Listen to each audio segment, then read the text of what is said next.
Assalamualaikum warahmatullahi wabarakatuh dan salam sejahtera. Tak berapa lama dahulu saya pernah tunjukkan kepada anda tentang Wi-Fi router Asus Zen Wi-Fi Pro XT12. XT12 ni saya boleh katakan dia adalah salah satu daripada mesh Wi-Fi router berkeupayaan Wi-Fi 6 yang sangat baik yang pernah saya cuba. Lepas tu, baru-baru ni pihak Asus dihantar satu lagi Wi-Fi router untuk saya cuba. Yang ni. Ini adalah Asus Zen Wi-Fi Pro ET12. Yang ni XT12, yang ni ET12. Kotak nampak sama, bentuk nampak sama, spesifikasi semua lebih kurang sama, tapi dia ada satu benda paling penting yang membezakan XT12 dan juga ET12 ni. ET12 ni adalah satu tri-band mesh Wi-Fi router yang berkeupayaan Wi-Fi 6E. Jadi maksudnya Wi-Fi router ni dia boleh berfungsi menggunakan frekuensi wireless 6 GHz. Jadi dalam video kali ini saya akan tunjukkan kepada anda kelebihan yang dipunyai oleh ET12 ni berbanding dengan XT12 ataupun mana-mana mesh Wi-Fi router yang ada di pasaran.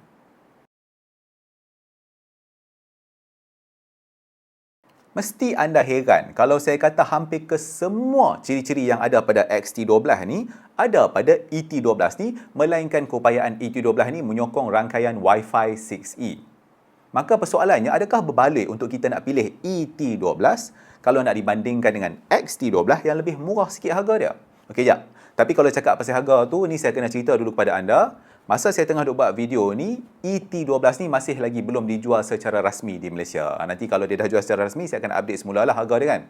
Okey, berbalik semula kepada persoalan tadi, apakah dia kelebihan ET12 ni berbanding dengan model-model yang lain? Jadi satu kelebihan utama dia, yang macam saya katakan tadi lah, ini adalah router Wi-Fi 6E. Tapi bila kita bercakap tentang Wi-Fi 6E ni kan, maka ramai orang akan kata, sekarang ni masih belum ada banyak lagi device yang boleh menggunakan Wi-Fi 6E. Dan apa yang mereka kata tu tak salah tau. Tapi, sebenarnya kan, kalau nak ikutkan, kebanyakan device baru, macam laptop baru ataupun handphone baru dan sebagainya, dia ada keupayaan Wi-Fi 6E tu. Tapi itulah dia juga masalahnya. Produk-produk baru. Kalau anda gunakan produk lama, maka anda tak boleh nak gunakan Wi-Fi 6E tu, melainkan anda upgrade device anda tu. Dan ada setengah device ni, dia tak boleh nak di-upgrade. Anda kena tukar terus. Dan biasanya, keupayaan Wi-Fi 6E ni dia adalah satu feature yang premium buat masa sekarang ni. Dah kalau macam tu, maka apa kegunaan dia? Ni, mai saya nak cerita dekat anda kegunaan Wi-Fi 6E yang 6 GHz tu yang ada pada Wi-Fi router ni. Jadi, ET12 ni, dia adalah satu mesh router. Dan anda akan dapat 2 unit benda ni apabila anda beli dia. Jadi Asus dia menggunakan satu benda yang dipanggil sebagai AI Mesh. Dan cakap pasal AI Mesh tu, saya pernah ceritakan tentang AI Mesh dalam satu episod sebelum ni lah. Jadi anda boleh tonton episod tu juga kalau anda nak tahu lebih banyak tentang AI Mesh ni. Okey. Untuk nak bagi anda faham kelebihan ni, saya nak kena cerita sikit tentang mesh router ni. Jadi untuk bahagian seterusnya ni, saya akan cakap tentang mesh router. Jadi kalau anda tak nak dengar pasal mesh router tu, anda boleh skip kepada bahagian yang seterusnya.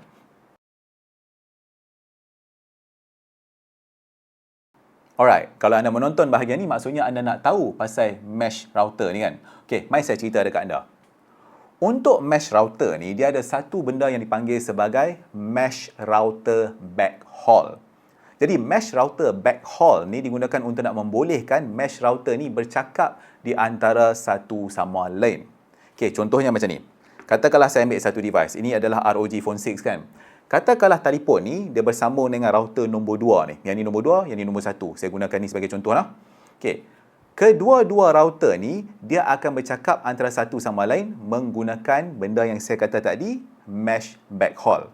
Maksudnya data daripada device ni ataupun ke device ni yang bersambung dengan router nombor 2 ni akan dihantar oleh router kedua ke router pertama ataupun daripada router pertama ke router kedua melalui mesh backhaul. Okey, jadi saya harap anda fahamlah secara umumnya apakah itu mesh backhaul. Okey, seterusnya. Mesh backhaul ni dia ada dua jenis. Okey, satu tu dipanggil sebagai wired mesh backhaul dan satu lagi dipanggil sebagai wireless mesh backhaul. Ini adalah jenis umum lah untuk Wi-Fi yang kita duk pakai kat rumah. Jadi apa maksud dia? Senang je. Kalau anda gunakan wired mesh backhaul, maka itu bermaksud anda sambungkan kedua-dua router ni menggunakan network kabel. Ni, menggunakan network kabel. Sebab tu dia panggil sebagai wired mesh backhaul. Anda menggunakan wire. Senang kan? Lepas tu kalau anda gunakan wireless mesh backhaul pula, maka anda menggunakan rangkaian Wi-Fi untuk nak sambungkan kedua-dua mesh router ni. Kalau ada dua, dua lah. Kalau ada empat, terpulang kepada berapa banyak node yang anda ada. Jadi inilah satu benda penting yang anda kena faham. Okay, kenapa saya kata benda ni penting? Dulu saya ada buat beberapa video lah tentang mesh Wi-Fi dan sebagainya. Lepas tu dalam video-video tu, ramai orang yang cakap dekat saya satu isu ni. Mereka kata, sambungan internet mereka tu jadi slow apabila mereka menggunakan mesh Wi-Fi. Okay, ni saya nak cerita dekat anda nah. Dia senang saja. Mesh Wi-Fi ni dia ada banyak-banyak jenis. Saya mulakan dengan satu kita panggil sebagai jenis yang murah ataupun dalam kategori entry level ni kan. Jadi mesh Wi-Fi yang entry level ni dia ada yang menggunakan Wi-Fi 2.4 GHz untuk nak bercakap di antara mesh router ataupun mesh node tu. Jadi apabila device anda pun pakai 2.4 GHz, lepas tu router tu sendiri pun pakai 2.4 GHz, maka slow lah dia. Dan kita pun tahu 2.4 GHz tu bandwidth dia tak besar mana. Jadi sebab tu slow. Okay, itu kalau cakap yang pakai 2.4 GHz. Jadi kemudian ada juga mesh Wi-Fi yang menggunakan 5 GHz sebagai mesh backhaul. Tapi anda kena tunggu sat.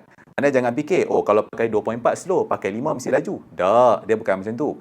Ada satu lagi benda yang anda kena faham. Ini penting juga tau. Jadi mesh router yang dalam entry level ni, biasanya dia akan share wireless band untuk device dan juga untuk mesh backhaul tu. Jadi Wi-Fi router yang share wireless band ni, dia punya performance tu memang kurang lah, terutamanya kalau anda ada banyak device ataupun adalah 1-2 device yang menggunakan bandwidth yang tinggi.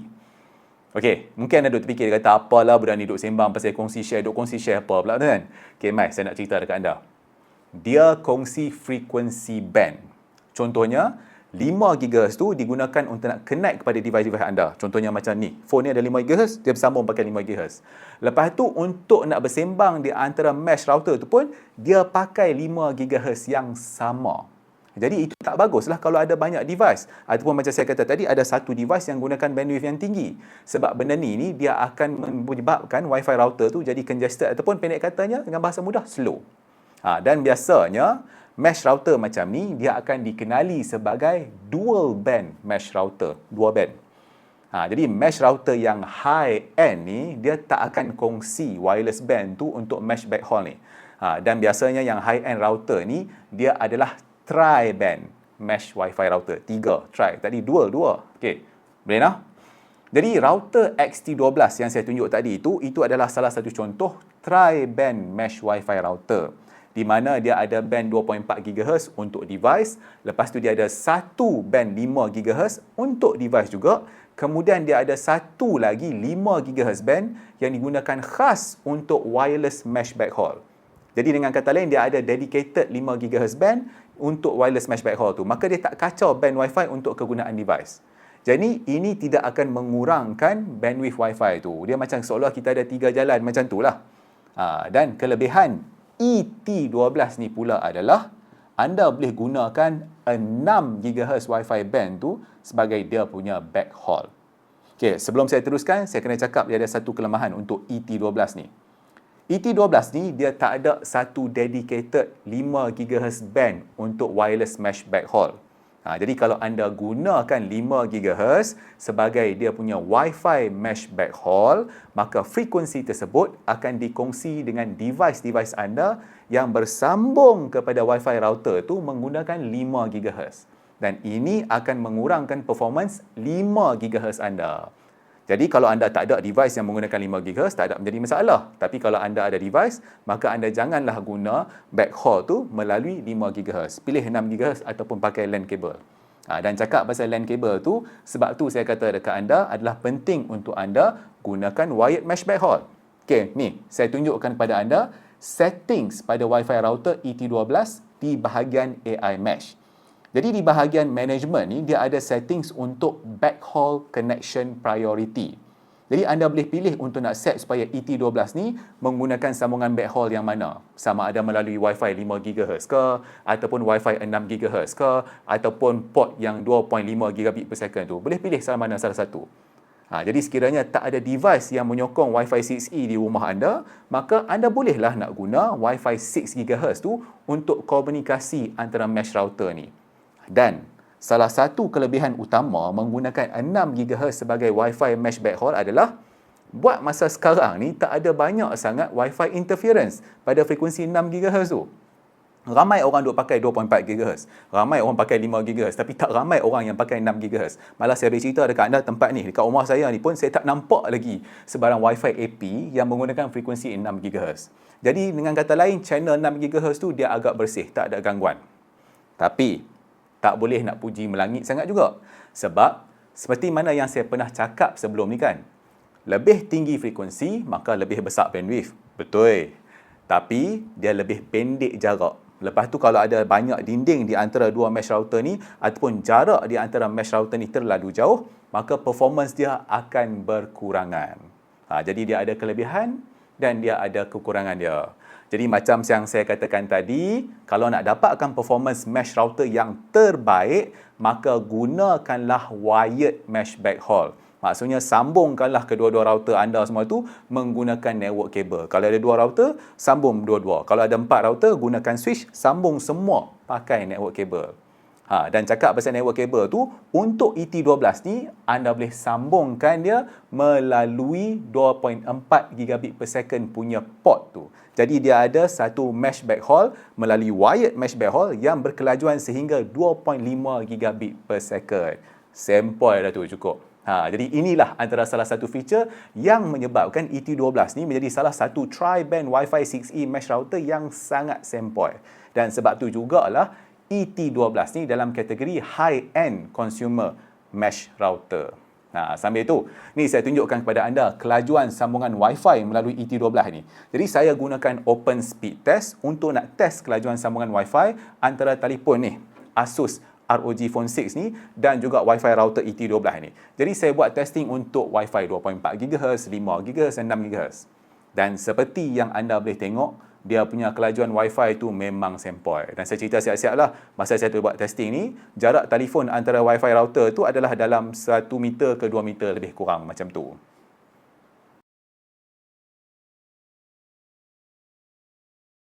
Adakah anda tahu kenapa router ni dinamakan sebagai Zen Wi-Fi Pro ET12? Secara teknikalnya, nombor 12 pada ET12 tu dia melambangkan jumlah stream yang ada pada router ni. Jadi mesti anda duk fikir kata benda apa pula 12 stream ni kan? Okey, stream ataupun juga dikenali sebagai special ataupun data stream tu, dia adalah berkaitan dengan cara bagaimana signal Wi-Fi itu bergerak. Tapi saya tak boleh nak cerita banyak sangatlah dalam video ni, takut dia jadi panjang sangat. InsyaAllah saya akan buat satu episod lain pasal benda tu noh. Okey, berbalik kepada 12 stream pada ET12 ni. Jadi secara teknikalnya, ET12 ni mempunyai satu 4x4 untuk band 2.4 GHz. Lepas tu satu lagi 4x4 untuk 5 GHz. Dan satu lagi 4x4 untuk 6 GHz. Campur semua dapat 12. Tu dia. Okey, dari segi bandwidth pula, ET12 ni dia menyokong bandwidth terkumpul sehingga 11 gigabit per second. Besar 11 gig tu. Di mana melalui Wi-Fi band 2.4 GHz, anda boleh dapat bandwidth sehingga 1148 megabit per second dalam 1.1 gig lebih kurang macam itulah. Manakala melalui band 5 GHz pula, anda boleh dapat bandwidth sehingga 4.8 gigabit per second. Dan begitu juga untuk 6 GHz. Bandwidth maksimal adalah sehingga 4.8 gigabit per second. Okay, lepas tu kalau nak cakap sikit pasal spek, ET12 ni dilengkapi dengan 2 GHz quad-core CPU. Lepas tu dia ada 256 MB flash dan 1 GB RAM. Lepas tu kalau nak cakap dari segi rupa pula, rupa dan bentuk ni dia adalah sama macam XT12 yang saya katakan tadi. Di mana pada bahagian atas itu dia ada satu bahagian luksina, di mana dalam tu dia ada 8 antena. Ada yang kedudukan menegak antena tu, ada yang kedudukan condong dalam 45 darjah, lebih kurang macam tu. Lepas tu dekat tengah-tengah bahagian luksina tu dia ada lampu LED. Yang mana lampu LED tu juga ada logo Asus di situ. Dan lampu tu digunakan untuk nak tunjukkan status router tu. Contohnya kalau lampu tu warna putih, operasi tu berjalan seperti biasa. Kalau lampu tu color merah ke apa ke, maksudnya ada masalah. Dan selain daripada itu, terdapat juga logo Asus pada sisi kanan router ni. Dan bila bercakap pasal lampu LED ni, anda boleh tutup lampu tersebut melalui settings router tu kalau anda nak. Lepas tu, dari segi sambungan port pula. Pada bahagian belakang router ni terdapat dua port berkelajuan gigabit. Lepas tu dia ada satu port 2.5 gig untuk WAN dan satu port 2.5 gig untuk LAN. Dan di belakang tu juga dia ada switch untuk on off, dia ada satu butang reset dan juga satu butang untuk WPS.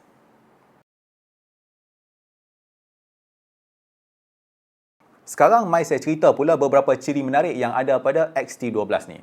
Pertama sekali tentang Wi-Fi. Tapi untuk Wi-Fi ni saya rasa saya tak nak cerita banyak lah sebab anda mungkin dah tahu keupayaan dia tu kan. Cuma ni saya nak tunjukkan kepada anda settings untuk Wi-Fi ET12 ni. Jadi pada bahagian settings wireless ni, dia ada satu option di sini yang dinamakan sebagai Enable Smart Connect. Jadi apabila anda enablekan Smart Connect ni, maka anda boleh gunakan satu wireless SSID untuk ketiga-tiga frekuensi band yang ada pada router ni. Wireless SSID itu adalah nama Wi-Fi itulah. Macam 2.4 GHz dan 5 GHz dan 6 GHz, semua menggunakan SSID yang sama. Contohnya, saya letaklah nama network name ataupun yang SSID itu sebagai ET12.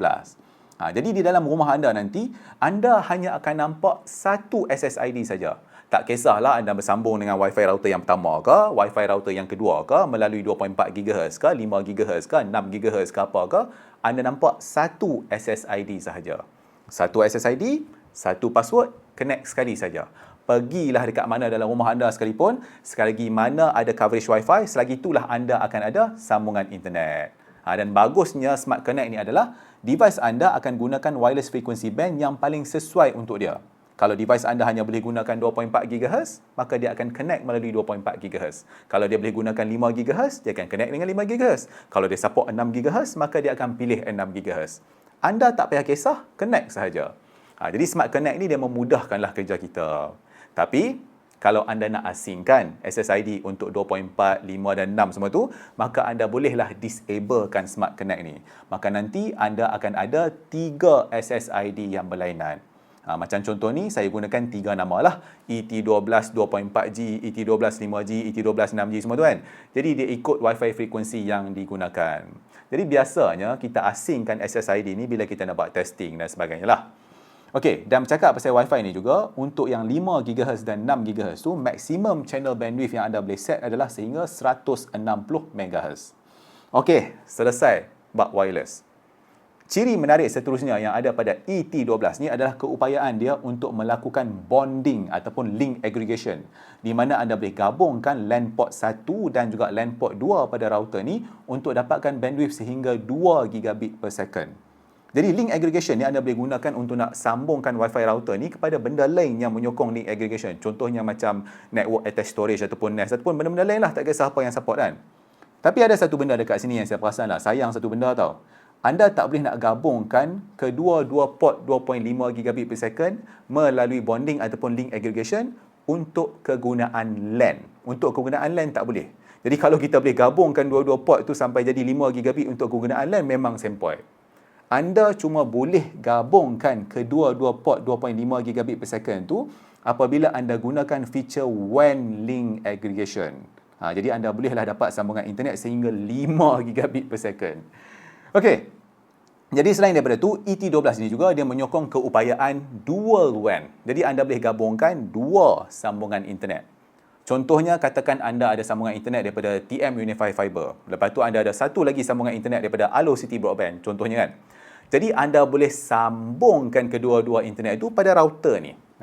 Lepas tu anda juga boleh set mode dia. Sama ada mode failover ataupun mode load balance. Okay, tapi tak apalah. Nanti insyaAllah saya akan buat satu episod asing untuk nak tunjukkan kepada anda ciri dual WAN ni. Okay, lepas tu kalau cakap pasal WAN port ni pula kan. Seperti yang saya katakan tadi, ET12 ni dia ada WAN port berkelajuan 2.5 gigabit per second. Ini maksudnya ET12 ni dia sangat sesuai digunakan dengan pelan internet yang laju. Contohnya macam pelan internet dari Time yang memberikan sambungan internet sehingga 2 gigabit per second. Jadi anda boleh pakai router ni, tak ada masalah. Okay, sebenarnya kan dia ada banyak lagi ciri-ciri menarik yang ada pada router ni, tapi insyaAllah lah saya akan buat episod-episod asing untuk nak terangkan kepada anda, sebab kalau saya nak tunjuk semua dalam satu episod ni, takut dia jadi terlalu panjang. Dan selain daripada tu, saya juga pernah buat satu episod khas untuk nak terangkan ke semua feature yang ada pada sistem router Asus ni. Jadi anda juga boleh tonton video tu untuk nak tengok setting-settings lain yang ada pada router ni.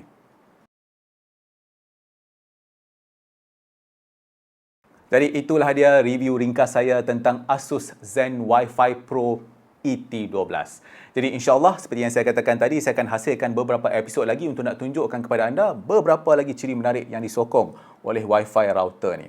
Jadi sekiranya anda mempunyai sebarang soalan ataupun ingin nak tahu sebarang ciri-ciri khusus mengenai router ni, maka anda bolehlah tulis di ruangan komen. Dan insyaAllah saya akan cuba untuk nak jawab soalan-soalan yang diberikan.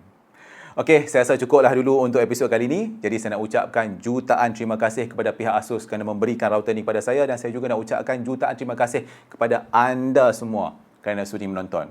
Jadi sambil-sambil itu saya juga harap anda sudilah untuk subscribe ke channel Pendakwah Teknologi kalau anda belum subscribe lagi, dan like video ni sekiranya ia berguna untuk anda. Dan sambil tu jangan lupa untuk follow Facebook rasmi Pendakwah Teknologi. InsyaAllah kita jumpa lagi di episod yang seterusnya. Lagi sekali terima kasih kerana menonton. Assalamualaikum.